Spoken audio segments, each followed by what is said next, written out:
Entrevista super interessante. A entrevista que a gente vai fazer agora é com o Alexandro Montanha. O Alexandro é um empresário da área de tecnologia que desenvolve soluções para a internet das coisas. Queria agradecer a disponibilidade, pedir desculpas porque eu deixei você esperando até agora. Ele é o presidente do Comitê das Cidades Inteligentes, da Associação Brasileira de Internet das Coisas, e é a figura certa para a gente conversar sobre cidades inovadoras. Está aí tentando terminar um doutorado em processamento de sinais pela Universidade de Sevilha, na Espanha, porque nessa pandemia não deve ser simples. Tem um mestrado na mesma área e a pesquisa dele é sempre voltada, pelo menos as últimas, para resolver problemas de sensoriamento em ambientes urbanos. O Alexandro tem muita experiência e quando eu abri o programa mais cedo, eu falei, o Alexandro eu vou entrevistar uma pessoa que disse que vai mostrar como o Brasil está no mapa das cidades inteligentes. Ele vai ter que mostrar para a gente, porque eu quero ver para crer. A gente tem sempre essa percepção, e eu queria que você nos ajudasse a desconstruir isso, de que inovação no Brasil nós temos um longo caminho, né? Por tudo que a gente já conhece. E aí, quando eu comecei a ver mais sobre o teu trabalho, as tuas percepções, quando você fala de infraestrutura, Alexandro, da inovação ligada à infraestrutura, principalmente, aí virou um ponto de atenção. Mas a gente fica feliz de ter pessoas do seu nível e dessa Associação Brasileira de Internet das Coisas já conectados a isso e preocupados para fazer isso acontecer. Queria te agradecer pelo teu tempo e queria deixar você falar aí sobre as cidades inteligentes que a gente tanto precisa e que já tem tantas no mundo. Quantas temos aqui no Brasil? Bom, boa noite, Maia. Boa noite a todos que estão aguardando a entrevista. Sim. Bom, esse é um problema, Maia. Sempre quando falamos de cidades inteligentes ou falamos de tecnologia, nos remete a futuro, né? Parece que nunca é presente, parece que nunca está acontecendo, parece que sempre é algo que está por vir. E talvez isso também mitigue muito a perspectiva e a percepção da inovação, né? E ela está tão presente que a gente não está percebendo muitas dessas inovações, não só dentro de casa, né, mas no ambiente urbano, enfim, em todas as áreas que nós temos contato. É fato isso, né? É muito fácil de você entender o quanto a tecnologia hoje está presente, onipresente. Qualquer pessoa hoje tem um celular, né, está conectado, consegue instalar um aplicativo, consegue jogar, consegue vender alguma coisa para a internet. É muito tácito, né? É muito fácil isso acontecer. E a maioria dessas pessoas aprenderam sozinhas, né, a utilizar essa tecnologia.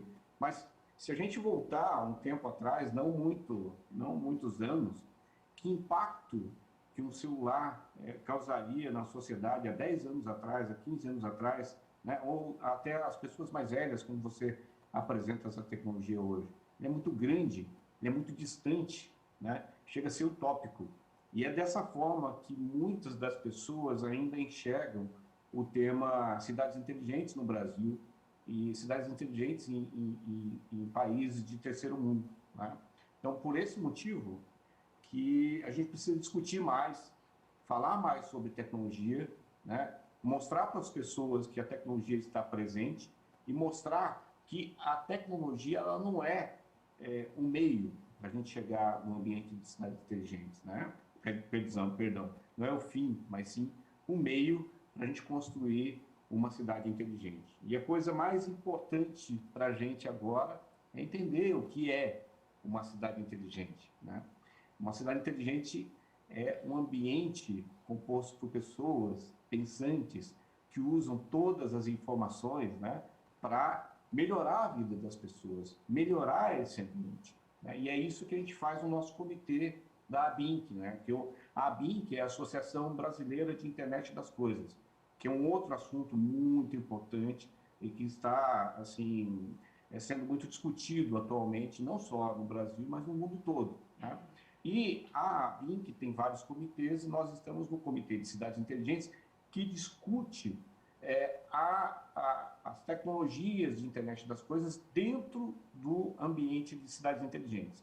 E leva essas discussões e leva essas percepções para a sociedade, né?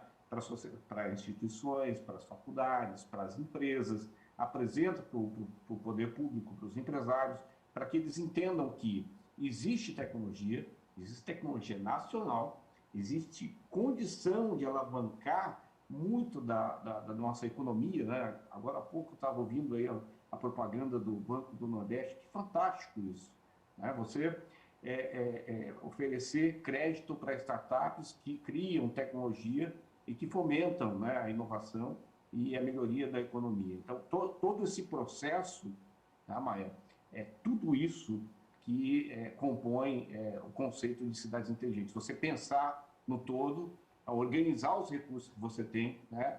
O que nós somos hoje, quais são os nossos recursos, onde nós falhamos, o que nós temos que melhorar, para então galgar, né, uma sociedade melhor, um espaço melhor, uma vida melhor para a sociedade.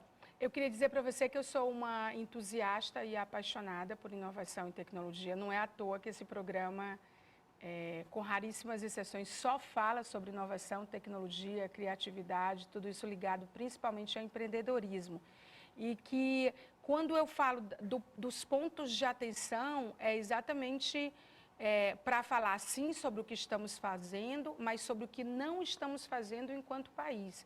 Nós temos ecossistemas importantes na área de inovação e de tecnologia, mas que ainda estão isolados. A pandemia acelerou isso, da gente ter mais informação sobre isso, informação gratuita, ter recursos como o que você acabou de ver aí do BNB, nessa iniciativa muito importante. Mas a gente sabe que o nosso país ainda enfrenta uma exclusão digital. A gente sabe, sim, que o mobile, as plataformas digitais, elas são super relevantes. Sem elas, não dá para ter inovação. Mas a gente sabe que o nosso país tem problema com 5G. Eu olho aqui para a lista das cidades inteligentes e eu não vejo uma do Nordeste. Curitiba, São Paulo, Vitória, Campinas, Florianópolis, Rio de Janeiro, Belo Horizonte, Porto Alegre, Santos e Niterói. E não digo isso só porque sou nordestina. Digo isso porque eu sei da força e eu sei a Campus Party que acontece em Pernambuco, eu sei das iniciativas brilhantes em todo o país, E a gente fica pensando de qual é o caminho, quais são os desafios de pessoas do teu nível, do nível da ABIN, que enfrentam hoje institucionais, estruturais, né, de poder fazer com que esse caminho também no Brasil seja acelerado e passe a ser, de fato, uma realidade para todos. O Brasil começa pela própria natureza, né, o problema.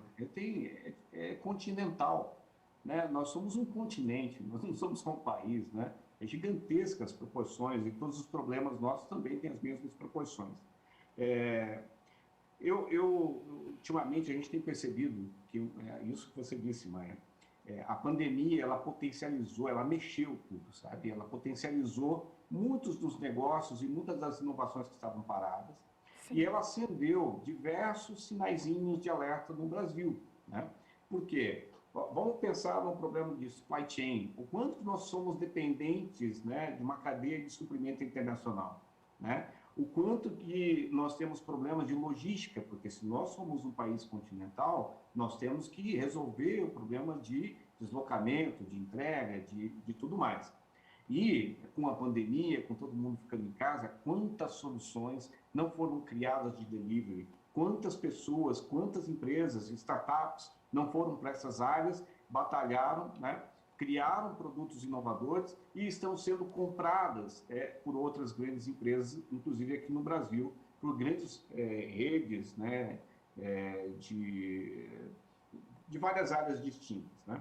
Então, falta muito, mas eu costumo dizer que sempre, quando você tem um grande problema, ali mora uma grande oportunidade. Então, o Brasil é um berço de oportunidade, porque nós vivemos um momento de esplendor tecnológico, né? E devemos explorar o acesso à tecnologia que está disponível hoje nas redes sociais, né? E estamos fazendo isso muito bem. O Brasil está evoluindo muito em termos de inovação. E eu gostaria de compartilhar um sentimento que eu tenho, o mesmo sentimento que você tem. Poxa, estamos aqui no Nordeste, e não tem nenhuma uma cidade. Esses rankings todos são muito importantes, eles puxam essas cadeias, eles puxam as cidades a observar que outras cidades...